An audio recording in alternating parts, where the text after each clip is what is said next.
Setelah PJ Wali Kota Makassar meminta dinas terkait untuk memberikan bantuan pendidikan terhadap anak korban kekerasan, Dinas Pemberdayaan Perempuan dan Perlindungan Anak Kota Makassar memastikan anak korban kekerasan akan kembali bersekolah. Hal ini disampaikan saat salah satu korban kekerasan anak di salah satu mal di Kota Makassar diajak membeli perlengkapan sekolah pada Jumat 6 Desember 2019.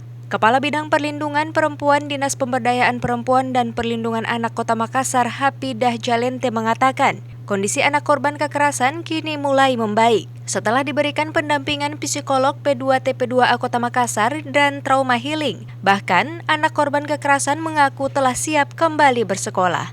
Perkembangannya sudah bisa diajak berbicara, sudah bisa tersenyum, dan sudah bisa berkomunikasi dengan kita-kita yang berada di P2TP2 pendampingan.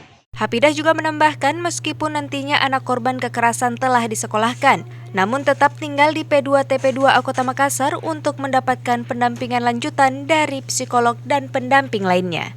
Ira, Fajar TV dan Fajar Radio melaporkan.